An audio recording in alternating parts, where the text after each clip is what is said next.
Hello दोस्तों, welcome to sleepy classes. सो आज हम करेंगे डिस्कस जो रिसेंटली यूपीएससी प्रीलिम के अंदर साइंस एंड टेक्नोलॉजी के अंदर क्वेश्चन आए हैं वो सारे डिस्कस करेंगे दोस्तों। चलिए फर्स्ट क्वेश्चन देखते हैं। With the reference to recent development regarding recombinant vector vaccines consider the following statements. First statement है genetic engineering is applied in development of these vaccines. Second statement है bacteria and viruses are used as vector. कौन सी सही है? One only, two only, both one and two and none of the above. यहाँ पे अगर हम बात करें तो रिकॉम्बिनेंट डीएनए वैक्सीन की बात भी कर रहे हैं। यहाँ पे अगर आपने सोर्स ऑफ इन्फॉर्मेशन की बात करूँ यहाँ पे पहले तो साइंस एंड टेक्नोलॉजी जो सीरीज़ लेक्चर 1 था, जो रिवीजन सीरीज़ हमने स्टार्ट की थी, वहाँ पे मैंने आपको डिफरेंट टाइप ऑफ वैक्सीन, उनके प्रोसेस क्या होती है और उनके अंदर हम वेक्टर कैसे यूज़ करते हैं, ये सारी डिटेल में मैंने कवर करवाया था। यहाँ पे अगर स्टेटमेंट देखो तो जैसे मान लीजिए आपने कोई पर्टिकुलर पोर्शन है डीएनए का, आप क्या कर सकते हो, अप्रोच डिफरेंट भी हो सकती है। आपने लेटेस्ट सपोज के बैक्टीरिया है, उसका प्लाज्मिड का डीएनए निकाला और यहाँ पे ये डीएनए अटैच कर दिया। उसके बाद आपने वायरस को यूज़ किया एज ए वेक्टर और यहाँ पे बॉडी के अंदर इंसर्ट कर दिया, है ना जी। इवन एडिनो वायरस वगैरह ये सारे यूज़ किए जाते हैं। यहाँ पे अगर हम बात करें बैक्टीरिया भी यूज़ किया जा सकता है, that can also be correct because यहाँ पे जैसे अभी हम बात करते हैं कि जो वायरस वैक्सीन की बात करते हैं तो यहाँ पे कोई बहुत डिफिकल्ट ये क्वेश्चन नहीं था।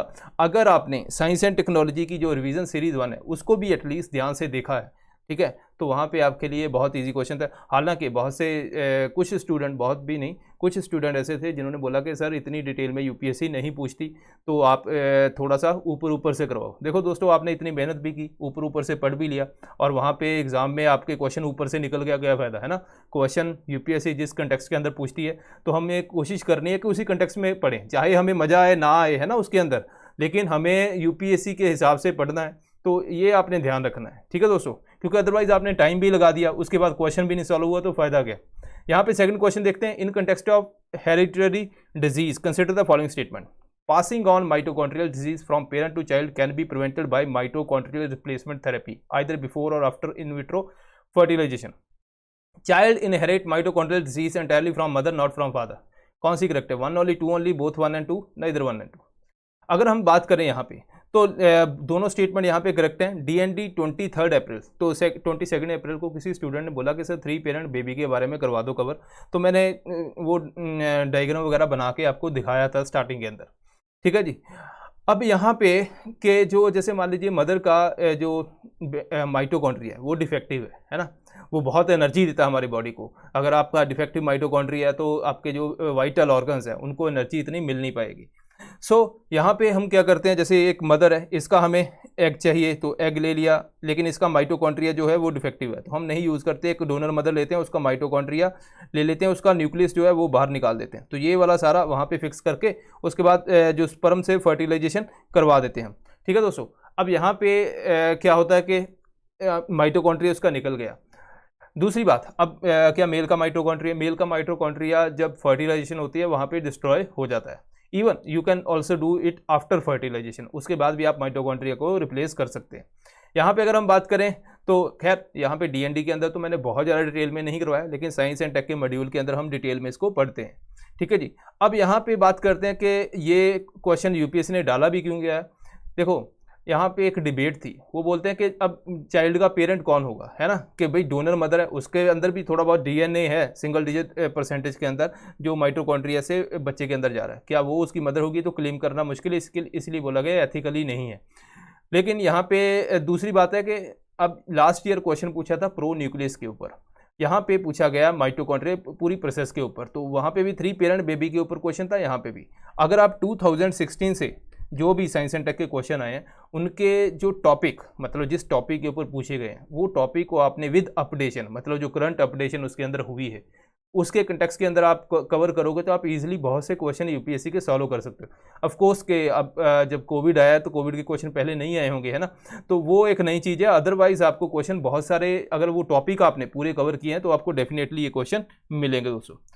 थर्ड क्वेश्चन है बॉलगार्ड 1 एंड बॉलगार्ड 2 टेक्नोलॉजी के बारे में। ये किसके अंदर, किस कंटेक्स्ट के अंदर मेंशन की गई है? Clonal propagation of crop plant, development of genetically modified crop plant, production of plant growth substance and production of biofertiliser. तो यहाँ पे जीएम क्रॉप्स के बारे में बात हो रही है। अगर आपने साइंस एंड टेक्नोलॉजी का मॉड्यूल जो है उसको बेसिक लेवल से लेके लगाया है, इवन यहाँ पे जीएम क्रॉप्स के ऊपर पास्ट में भी क्वेश्चन आए हुए हैं, तो अगर उस कॉन्टेक्स्ट के अंदर भी आपने अपनी डिटेल के अंदर पढ़ा होता है ना, तो आपको ये क्वेश्चन बहुत ही ईजी लेवल का क्वेश्चन था। ठीक है, यहाँ पे तो ये सेकेंड स्टेटमेंट इसकी करेक्ट होगी दोस्तों।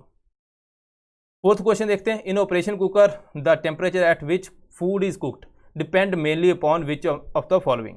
ये क्वेश्चन बहुत डिबेटेबल है, काफ़ी लोगों को डिबेट भी है कि इसके अंदर इसका आंसर क्या आएगा। देखो प्रेशर कुकर का अगर हम कंटेक्स्ट देखें तो प्रेशर कुकर बनाया क्यों गया, अगर आप हिली एरिया के अंदर देखो वहाँ पे एयर का एटमॉस्फेयर का प्रेशर बहुत कम होता है ना, तो वहाँ पे प्रेशर कुकर बहुत यूज़ किया जाता है। अगर आप ओपन वेसल की बात करें, यहाँ पे इसके अंदर कुकिंग करोगे तो जो वाटर है वो 100 डिग्री सेल्सियस अचीव कर लेता है। अगर आपने इसको प्रेशर कुकर के अंदर रख दिया, ठीक है, प्रेशर कुकर के अंदर आपने इसको जब कवर करते हैं हम, उसके अंदर क्या होता है, उसका डिज़ाइन एंड वेट दोनों इस हिसाब से डिज़ाइन होते हैं कि यहाँ पे प्रेशर इंक्रीज़ हो जाए। अब जैसे प्रेशर इंक्रीज़ होता है, जो बॉइलिंग पॉइंट है वाटर का वो भी 120 डिग्री सेल्सियस हो जाता है। ठीक है, अब यहाँ पे फूड हो रहा है कुक 100 डिग्री सेल्सियस के ऊपर, है ना, यहाँ पे 120 तक, तो इसीलिए कुकर के अंदर जल्दी कुकिंग होती है। दूसरी बात करते हैं कि यहाँ पे एक स्टेटमेंट है टेम्परेचर ऑफ द फ्लेम, क्या इसके ऊपर डिपेंड है। देखो टेम्परेचर ऑफ द फ्लेम के अंदर होता क्या है, कुकर के अंदर आप देखोगे एक विसल लगी होती है। विसल जब फर्स्ट विसल आती है जब कुकिंग के अंदर, उसका मीनिंग क्या होता है। फर्स्ट विसल का दोस्तों मीनिंग होता है कि जो रिक्वायर्ड प्रेशर एंड टेम्परेचर हमने अटेन कर लिया है, अटेन कर लिया, मतलब यहाँ पे कुकिंग का टेम्परेचर कितना है, कुकिंग का टेम्परेचर है 120 डिग्री सेल्सियस, इसके ऊपर कुकिंग हो रही है। अब आपके पास है टेम्परेचर ऑफ फ्लेम को अगर हम देखते हैं इस कंटेक्स्ट के अंदर, मान लीजिए आपने फ्लेम को तेज कर दिया, ठीक है, आपने तेज कर दिया, तो होगा क्या, जब आपने फ्लेम को तेज कर दिया 120 डिग्री के ऊपर बॉइलिंग पॉइंट है, इट मीन्स के जो टेम्परेचर है 120 डिग्री के ऊपर जाना की कोशिश करेगा। अब जब ये 120 डिग्री से ऊपर जाने की कोशिश करेगा, यहाँ पे अपने टेम्परेचर ऑफ फ्लेम की बात करूँ तो आपने फ्लेम इंक्रीज की, टेम्परेचर बढ़ेगा, है ना, कोशिश करेगा कि 120 डिग्री सेल्सियस से ऊपर चले जाऊँ। अब जैसे ही जाएगा तो वाटर आपका बिल्कुल स्टीम के अंदर कन्वर्ट हो जाएगा, जहाँ पे जो स्टीम के अंदर कन्वर्ट होगा तो विसल के थ्रू ये बाहर आ जाएगा। ठीक है, इसीलिए जो आप घर के अंदर देखते हो कि जैसे कुकिंग कर रहे हैं, पहली विसल आई उसके बाद उसको फ्लेम को मीडियम कर देते हैं। मीडियम क्यों कर देते हैं, क्योंकि 120 डिग्री अचीव हो चुका है। अगर आप फ्लेम को तेज करोगे तो स्टीम के थ्रू बाहर आ जाएगा, अगर आप लो भी करोगे तो 120 डिग्री ऑलरेडी अटेन्ड है। तो यहाँ पे हम देखें कि फ्लेम को तेज करने से स्टीम बाहर आती है, लेकिन टेम्परेचर 120 डिग्री ही मेंटेन रहता है। सो इट मीन्स के यहाँ पे ये स्टेटमेंट अपनी गलत है। ठीक है दोस्तों, तो यहाँ पे अगर हम बात करें 1 और 3 अपना आंसर आ जाएगा। ठीक है जी, अब बात करते हैं नेक्स्ट क्वेश्चन की। Consider the following statement. तो पहला है bacteria, fungi, virus which all of the above can be cultured in artificial और सिंथेटिक मीडियम। ठीक है जी, तो 1 और 2, 2 और 3, 1 3, 1 2 3। यहाँ पे अगर आप देखोगे आपको एक स्टेटमेंट यहाँ पे निकालनी है, एक स्टेटमेंट आप निकाल दोगे तो आपका आंसर आ जाएगा। बैक्टीरिया, ई कोलाई से लेके हम तो लैब के अंदर बहुत कुछ करते रहे हैं यहाँ पे, है ना।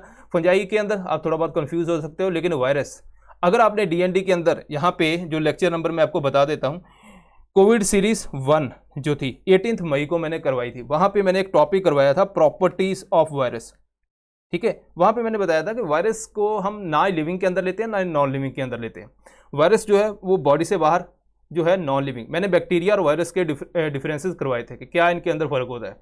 वो नॉन लिविंग है, उसको बॉडी की मशीनरी चाहिए, ठीक है, अपनी रिप्रोडक्शन करने के लिए। इट मीन्स कि आप सिंथेटिक मीडियम में बाहर कैसे उसको कल्चर कर पाओगे। सो आपकी थर्ड स्टेटमेंट अगर आपने उस ध्यान से देखा था तो वो आपकी गलत हो जाएगी। 1 और 2 यहाँ पे अपना आंसर आ जाएगा। नेक्स्ट क्वेश्चन है, consider the following statement. First है adenoviruses have single standard DNA genomes whereas retrovirus have double standard DNA genome. Second है common cold is sometimes caused by adenovirus whereas AIDS is caused by retrovirus. कौन सी correct है, 1 2, 1 only, 2 only, both 1 और 2, neither 1 और 2। अब ये question है, बड़ा अच्छा क्वेश्चन है, यूपीएससी ने बनाया हुआ। मैंने आपको बोला भी था कि जो भी आप डिजीज़ कर रहे हो उनका डीएनए है या वायरस या आरएनए वो आपने नोट करना है ना, ये मैंने बोला था। खैर मुझे पता है कि कितने स्टूडेंट वो नोट करते हैं, क्योंकि टाइम ही नहीं होता इतना, है ना, बहुत सारा कुछ रिवीजन करनी होती है। हम कहते हैं चलो छोड़ दो, छोड़ भी दिया। उसके बाद भी अगर आपने लेक्चर नंबर देखा है डीएनडी का 18 मई का कोविड सीरीज 1, वहाँ पे मैंने एक चीज़ करवाई थी आपसे। वो क्या करवाई थी, वो करवाया था ये, जब मैंने आपको बताया था कि जो आरएनए वायरस है वो हमारी बॉडी के अंदर क्या करता है, साइटोप्लाज्म को यूज़ करता है और उसके बाद मल्टीप्लिकेशन करता है अपनी। जो डीएनए वायरस है वो न्यूक्लियस के अंदर भी जाता है। वहाँ पे मैंने एक एक्सेप्शन कराई थी, ये एग्जैक्ट डायग्राम वहीं से मैंने पिक्चर जो है वही उसी लेक्चर से ली। ऑल्दो उस लेक्चर में तो HIV की 7-8 पिक्चर थी, लेकिन यहाँ पे मैं 2 पिक्चर यूज़ कर रहा हूँ थोड़ा सा आपको बताने के लिए रेफरेंस। तो यहाँ पे हमने लाइफ साइकिल ऑफ HIV, मैंने आपको बताया था कि जो RNA वायरस की एक एक्सेप्शन है वो कौन सी है, रेट्रो वायरस और HIV वायरस। मैंने ये पिक्चर करवाई थी आपको कि HIV कैसे हमारी बॉडी के अंदर जो मल्टीप्लिकेशन करता है। HIV RNA वो DNA के अंदर कन्वर्ट होता है, इसीलिए इसको रिवर्स ट्रांसक्रिप्शन रेट्रोवायरस भी बोलते हैं। उसके बाद ये मल्टीप्लिकेशन होती है। तो यहाँ पे आपको पता चला कि एक तो रेट्रोवायरस क्या था वो हमने पढ़ा था, दूसरा ये HIV वाला RNA। अब यहाँ पे डबल स्टैंडर्ड है सिंगल स्टैंडर्ड ये भूल जाओ। अब इतनी डिटेल में कौन पढ़ता है, इतनी डिटेल में पढ़ा भी नहीं जाता है ना, फिर तो वो मेडिकल प्रोफेशनली वाला काम हो गया। मैं ये मान के चलता हूँ आपने नहीं पढ़ा होगा कि डबल है या सिंगल स्टैंडर्ड है, ठीक है। फिर भी कोशिश करते हैं इस क्वेश्चन को क्या आप कर सकते थे, क्योंकि बहुत से बच्चे बोलते हैं कि सर ये क्वेश्चन बहुत डिफिकल्ट था, हम कैसे करते। यहाँ पे क्या है, whereas retrovirus have double standard, इसको भूल जाओ। DNA जीनोम, यहाँ पे DNA क्या RNA, तो यहीं पे आपकी स्टेटमेंट निकल गई, बाकी को भूल जाओ। कॉमन कोल्ड ये हमने डिस्कस किया था जब मैंने आपको बोला था अडीनो वायरस को, जो कोविशील्ड एंड स्पुतनिक 5 का डिफरेंस करवाया था। अडीनो वायरस के अंदर मैंने बोला था कि कॉमन कोल्ड हो जाता है। अब हो सकता है कि दोबारा जैसे स्पुतनिक 5 के अंदर 2 वेरिएंट यूज़ किए गए, भाई बाद में दोबारा वहाँ पे कोई डिजीज़ वगैरह जहाँ टॉलरेंट ना हो जाए, है ना, ये भी मैंने आपको कंटेक्स्ट बताया था, ठीक है। तो अडीनो वायरस वाला सेकंड स्टेटमेंट करेक्ट है। तो AIDS is caused by retrovirus, तो ये हमने HIV वाला कंटेक्स्ट देख लिया। तो यहाँ पे आप जो स्टेटमेंट थी इजीली एलिमिनेट कर सकते थे। रेफरेंस है DND 18 मई कोविड सीरीज 1, ठीक है दोस्तों। Even I think revision series के अंदर भी मैंने कंटेक्स्ट इसका बताया था, लेकिन बहुत डिटेल के अंदर नहीं गए थे हमने, ठीक है दोस्तों। यहाँ पे question number 7, water can dissolve more substances than any other liquid because it is a dipolar in nature, good conductor of heat, high value of specific heat and oxide of hydrogen. तो ये simple question था, अगर आपने basic science का question था। अगर आप ये देखोगे UPSC जैसे प्रेशर कुकर वाला क्वेश्चन है, बेसिक साइंस से उठाया गया है, ये भी बेसिक साइंस का जो क्वेश्चन है, अगर आपने NCERT पढ़ी हुई है ना, तो उस कंटेक्स्ट के अंदर क्वेश्चन है। तो यहाँ पे क्या है, डाइपोलर नेचर होता है वाटर का, अगर हम बात करें तो जिसकी वजह से दोनों तरह के चार्जेस की बॉडी के ऊपर मिलते हैं, ठीक है। अब जैसे मिलते हैं तो इट मीन्स के ये बहुत सारे जो सॉल्यूट्स हैं उनको अट्रैक्ट कर पाएगा, इसीलिए इसको यूनिवर्सल सॉल्वेंट भी बोला जाता है। तो यहाँ पे ये डाइपोलर नेचर क्वेश्चन था। With reference to street lightning, how do sodium lamp differ from LED, ठीक है जी। First statement, second statement, third statement. First क्या है, सोडियम लैंप प्रोड्यूस लाइट, पहले ऑप्शन भी देख लेते हैं यहीं पे, ठीक है दोस्तों, light in 360 degree, but it is not so in case of LED lamp. Second, as street light, sodium lamp have longer lifespan than LED lamp. Third है, spectrum of visible light from sodium lamp is almost monochromatic, while LED lamp offer different colors advantage in street lighting. हमने ये कहाँ पे पढ़ा था, DND के अंदर पढ़ा था। मैं आपको कंटेक्स्ट बताता हूँ कि इस क्वेश्चन को सॉल्व कैसे करना था। हमें ये पता है कि गवर्नमेंट क्या कर रही है, सोडियम लैंप को भी हटा रही है, स्ट्रीट लाइटिंग, अगर आपने स्कीम भी पढ़ी है गवर्नमेंट को, LED को लगा रही है। तो LED इज मोर एफिशिएंट, है ना, ये तो हमें पता है। सो सेकंड स्टेटमेंट जो है यहाँ पे हमें देखने को मिलती है, the sodium lamp have longer life span than LED, ये हमने गलत कर दी। इट मीन्स के यहाँ पे हमारी सेकंड स्टेटमेंट गलत है, ये भी गया, ये भी गया। अब फंसता है 3 ओनली, 1 एंड 3 ओनली। जो 3 ओनली है इसको इट मीन्स के ये करेक्ट स्टेटमेंट है, तो 1 स्टेटमेंट के अंदर आपको चूज करना था।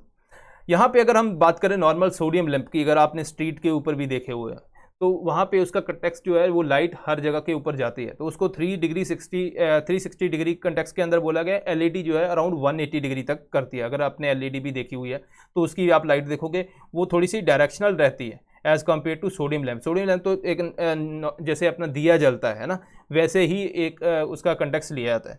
तो थोड़ा सा आपको रिस्क लेना था, अगर आपको उस कंटेक्स्ट के अंदर नहीं पता चलता तो you can take that risk as well, ठीक है। आप इमेजिन करते थोड़ा सा।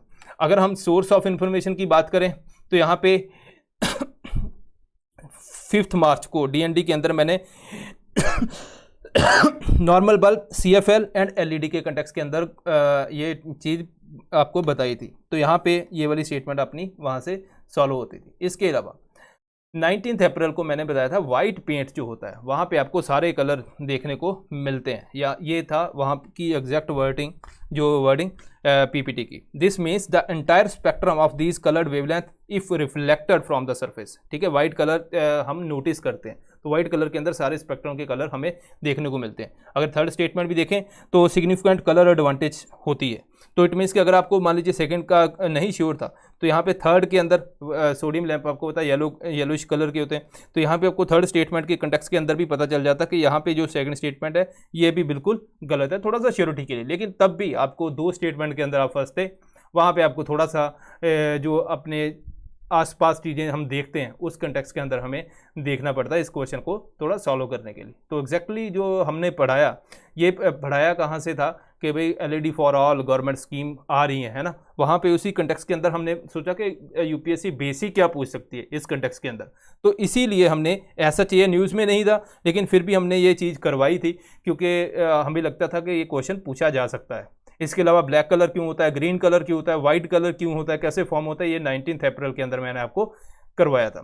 ठीक है दोस्तों, लेकिन फिर भी इस इन्फॉर्मेशन के बेस के ऊपर आपको 50-50 में आप पहुंच जाते हैं दो ऑप्शन में। उसके बाद आप जानो भगवान जाने, है ना, वो तो आप मौके पे क्या करते हो वही चीज़ रहती है दोस्तों।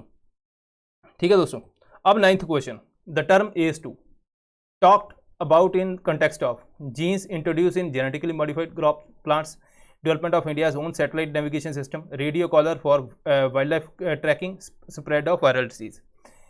इसका जो सोर्स है, सोर्स ऑफ इन्फॉर्मेशन, यहाँ पे अगर हम बात करें ACE2 जो हमारे लंग्स के जो रिसेप्टर होते हैं जिनके साथ कोरोना अटैच होता है, तो रिसेप्टर आपको पता है कोविड के कंटेक्स्ट के अंदर तो स्प्रेड ऑफ वायरल डिजीज अपना आंसर आ जाता है। अब यहाँ पे इसका कंटेक्स्ट क्या है, पूरा ही कंटेक्स्ट है जितना हमने DND के अंदर जहाँ पे भी कोरोना को हमने डिस्कस किया है डिटेल के अंदर कि वो हमारी बॉडी के अंदर वेरिएंट है ना, कोरोना के वेरिएंट कैसे हैं, मैंने आपको बताया वेरिएंट ऑफ कंसर्न टॉपिक किया था, वहाँ पे भी बताया था ACE2 के साथ वो अटैच होता है। Even you can also find the revision series, और जो हमने DND के अंदर जो डिटेल में सीरीज़ की थी कोविड की उस सभी के अंदर, तो ये तो इसका कोई खास मैं ये नहीं बोलूँगा कि एक पॉइंट पे हमने करवाया, एटलीस्ट हमने 20 से 25 बार इस टॉपिक को कवर किया होगा। बहुत ही सिंपल ये चीज़ थी दोस्तों। ठीक है, अब बात करते हैं 10th question, bisphenol A cause of concern is a structural or component की component in manufacturing of which of the following kind of plastic. तो ये थोड़ा क्वेश्चन मैं बोलूँगा डिफ़िकल्ट था, डिफ़िकल्ट इन कंटेक्स्ट इसलिए क्योंकि अब जिस स्टूडेंट ने मान लीजिए बहुत सी स्टेटमेंट होती है, आप इंटरप्रेट करते हो, एप्लीकेशन कुछ ना कुछ लगाते हो, यहाँ पे कोई स्कोप नहीं था। अगर आता है ठीक है, अदरवाइज इस क्वेश्चन को आप छोड़ भी सकते थे। तो यहाँ पे पॉलीकार्बोनेट के अंदर अगर हम बात करें ये यूज़ होता है दोस्तों, तो यहाँ पे BPA हार्ड प्लास्टिक वगैरह क्लियर प्लास्टिक के अंदर कंज्यूम, और इसका साइड इफेक्ट भी काफ़ी रहते हैं, इसीलिए ये न्यूज़ के अंदर भी इधर इतना नहीं था, लेकिन पास में क्योंकि यूपीएससी ने जो करंट अफेयर ऐसा नहीं, हमने तो मार्च से स्टार्ट किया, तो कोविड के कंटेक्स्ट के अंदर क्या किया था हमने, लास्ट ईयर के भी सारे कवर कर लिए थे जो भी था, इसीलिए जो कोविड वाले क्वेश्चन थे वो हमारे जो सोर्स ऑफ इन्फॉर्मेशन हमने यूज़ किया था वहीं से आ गए। लेकिन अगर आप बाकी क्वेश्चन देखो तो वो बहुत पहले टाइम से भी यूपीएससी ने पूछे हुए हैं। ठीक है दोस्तों, अब बात करते हैं ट्रिकुलोसन। अगेन ये भी आपको अगर आता था ठीक है, अदरवाइज आप इसको छोड़ देते, कोई यहाँ पे इशू नहीं था, क्योंकि 1 वर्ड क्वेश्चन ऐसे ही होते हैं। अगर आता है ठीक है, यहाँ पे आप एलिमिनेशन मेथड भी यूज़ नहीं कर सकते। ठीक है जी, कहाँ पे ये हार्मफुल है, तो कहाँ पे ये यूज़ किया जाता है, फूड प्रिजर्वेटिव है, fruit ripening substance, refuse plastic container, toiletries. तो यहाँ पे अगर हम बात करें ये शैम्पू वगैरह, वहाँ पे एंटी बैक्टीरियल ऐसे यूज़ किया जाता है, तो ऑप्शन था डी। ऑल्दो मैंने एक्सपेक्ट किया था कि जो सनस्क्रीन के ऊपर कि वो 3 यूज़ काफ़ी न्यूज़ के अंदर था, यूपीएससी उस कंटेक्स्ट के अंदर पूछे, लेकिन इस बार पूछा नहीं। हो सकता है यूपीएससी नेक्स्ट टाइम इस क्वेश्चन को पूछ ले, तो वो आपने डिटेल में पढ़ना है, क्योंकि हमने 2 बार उसको कवर किया, सनस्क्रीन के अंदर क्या क्या होता है और उनके इम्पैक्ट क्या होता है दोस्तों। ठीक है जी, अब बात करते हैं इसके बारे में, हमने पढ़ लिया विच one of the following is reason why astronomical distances are measured in light years. Distance among stellar bodies is not change. Gravity of stellar bodies does not change. Light always travel in straight line. Speed of light is always same. अगर आपने जो stellar bodies हैं उनके बीच में distance की बात की है, जब आपको हमने इवन जो बेसिक मॉड्यूल के अंदर तो हमने स्पेस के अंदर पढ़ा है, जब बिग बैंग होती है तो जो चेंजेस आती हैं गैलेक्सीज के अंदर, और विद द टाइम जो बॉडीज़ के अंदर भी चेंजेस आती हैं। ठीक है, पहली स्टेटमेंट तो आपने निकाल दी। ग्रेविटी जो है, ग्रेविटी कंटेक्स्ट के अंदर मास के अंदर हमने पढ़ी थी, वहीं पे उसी कंटेक्स्ट के अंदर जब बिग बैंग पढ़ा था हमने, तो वहाँ पे बताया था कि जब बहुत ज़्यादा ब्लास्ट होता है, धीरे धीरे जो मास जो है वो आपस में कंडेंस होने लगता है, और जैसे जैसे मास कंडेंस होता है उसके हिसाब से उसकी ग्रेविटी बढ़ती जाती है ना। तो ग्रेविटी क्या चेंज होती है? सो बिल्कुल डेफिनेटली, अगर कोई मान लीजिए बॉडी है उसका मास कहीं से निकल गया तो उसकी ग्रेविटी चेंज होगी, तो यहाँ पे ये भी गलत है। अब बात करते हैं light always travel in straight line. क्या स्ट्रेट लाइन के अंदर ट्रेवल करती है? आइंस्टाइन की थ्योरी का मैंने जिक्र किया था आपसे कि भाई आइंस्टाइन ये बोलता है कि यहाँ पे अगर टॉर्च है तो ये टॉर्च जो है इसकी जो लाइट है वो भी थोड़ी सी यहाँ से बेंड होगी, ठीक है, under the influence of gravity.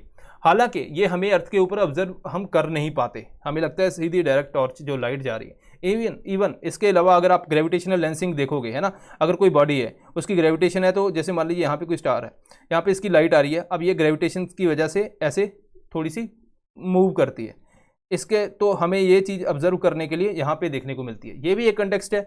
इसके अलावा एक और कंटेक्स्ट अगर बात करूँ तो आइंस्टाइन ने भी ये बोला था, उसने बोला कि जो लाइट है वो ऐसा नहीं है हमेशा स्ट्रेट लाइन के अंदर चलती है, लाइट जो है वो मूव कर सकती है, वी कैन से कि वो शॉर्टर डिस्टेंस यूज़ करती है। अगर स्पेस टाइम थ्योरी आपने आइंस्टाइन की पढ़ी है तब, लेकिन वो बहुत ही कम स्टूडेंट पढ़ते हैं जो जिनका वैसे यूट्यूब पे बहुत सी वीडियो पढ़ी हूँ इसकी। तो light always travel in straight line, ये भी थोड़ा सा डिबेटेबल है। Speed of light is always same, अब ये भी डिबेटेबल है क्योंकि speed of light is not always same. हाँ, वैक्यूम के अंदर ये सेम रहती है, ठीक है जी, वैक्यूम के अंदर रहती है, लेकिन यहाँ पे जो यूपीएससी ने कौन से कंटेक्स्ट के अंदर, या क्योंकि यहाँ पे इसके कोई जिक्र नहीं है वैक्यूम का, सो फिर भी अगर हम मोस्ट अप्रोप्रिएट स्टेटमेंट देखें तो वो डी यहाँ पे आएगी। क्यों? क्योंकि यहाँ पे अगर आप देखोगे वाटर है, वहाँ पे थोड़ी सी उसकी स्पीड के अंदर रिटार्डेशन आती है, ठीक है। डायमंड के अंदर भी स्पीड जो है वो काफ़ी ज़्यादा लो हो जाती है। Special theory of relativity, speed of light in vacuum or empty space is same for all observer, ये आइंस्टाइन ने ही बोला था, ठीक है। इसीलिए जो इसकी इंटरप्रिटेशन है जो मैं आइंस्टाइन के हिसाब से ही कर रहा हूँ। तो होप कि यूपीएससी ने वैक्यूम का कंटेक्स्ट ही लिया होगा। बाकी देखते हैं यूपीएससी क्या इसको इंटरप्रेट करती है और क्या आंसर देती है। So this is all for today दोस्तों। लेकिन हाँ, यहाँ पे अगर हम सारे क्वेश्चन देखें तो ये किस कंटेक्स्ट के अंदर हमें पूछे जा रहे हैं। एक तो यहाँ पे यूपीएससी ने जो क्वेश्चन पूछे हैं, कोविड न्यूज़ के अंदर था, अगर आपने जर्नल पढ़ा है कोविड के बारे में कि ऊपर से कि कौन सा इंस्ट्रूमेंट आया, क्या क्या हुआ या क्या ख़त्म है, तो वहाँ पे यूपीएससी ने क्वेश्चन नहीं पूछा। यूपीएससी ने क्वेश्चन पूछा बेसिक, कि उसका जो बेसिक है वो आपको पता होना चाहिए, जो हिडन जो हम डीएनडी के अंदर कवर करते हैं। बहुत से क्वेश्चन यहाँ से इसीलिए आए हैं, हमने वो कवर किए थे, तो हमारी खुशकिस्मती और आपकी कि वहाँ से क्वेश्चन हमें देखने को मिले। इसके अलावा यहाँ पे दूसरी चीज़ है कि बेसिक साइंस को यूपीएससी ने दोबारा टच करना स्टार्ट कर दिया, वो काफ़ी टाइम से इतना ज़्यादा टच किया नहीं था। तो यहाँ पे फिजिक्स की, क्योंकि फिजिक्स एक यूपीएससी का फेवरेट टॉपिक है, यहाँ से पहले भी क्वेश्चन पूछे जाते थे, तो यहाँ पे भी हमें देखने को क्वेश्चन मिले। तो इसी तरह आपने क्या करना है कि आपने जो भी टॉपिक पढ़ रहे हो उसका बेसिक देखना है कि अगर कोई चीज़ का वर्ड वहाँ पे है तो बेसिक किस कंटेक्स्ट के अंदर आपको देखने को मिलता है, वो चीज़ें आपने देखनी है। 100 ऑफ 100 क्वेश्चन हम नहीं कवर कर सकते, कोई भी नहीं कर सकता, है ना। तो यहाँ पे भी अगर 12 क्वेश्चन है तो आपके 7-8 आपके ठीक है, तो ठीक है, कोई इशू नहीं है वहाँ पे, क्योंकि 100 आउट ऑफ 100 क्वेश्चन कोई भी नहीं कवर करवा सकता। और आपने जाना भी नहीं इसके लिए, क्योंकि इसके लिए जाओगे आप डिफरेंट सोर्स ऑफ इन्फॉर्मेशन पढ़ोगे, जितनी ज़्यादा इन्फॉर्मेशन होगी तो आपको वो रिटेन करना मुश्किल हो जाएगा, रिटेन करना डिफिकल्ट रहेगा। तो फिर उसके बाद आपको पता ही है कि वहाँ पर आप जो आते क्वेश्चन है उनके अंदर गलतियाँ करोगे तो मामला उससे भी नीचे चला जाता है नेगेटिव मार्किंग से। तो इसलिए आपने ध्यान रखना है, अपने आप के ऊपर कॉन्फिडेंस रखो, टॉपिक वही करो जिसका रेलिवेंस है, कि मतलब ऐसा नहीं करंट फिर आप पढ़ते जा रहे हो, यहाँ से भी पढ़ लिया, 2-3 सोर्स आपने और रखे हुए हैं, वो जो एनुअल ईयर की बुकलेट है वो भी आप पढ़ रहे हो, तो सारी चीज़ें आपने नहीं पढ़नी। थोड़ा सा अपने आपके ऊपर भरोसा रखो, आपके जो पढ़ा है उसमें से क्वेश्चन इतने आ जाएंगे कि आपकी सिलेक्शन हो जाए। सो मिलते हैं दोस्तों फिर next time. Thank you very much.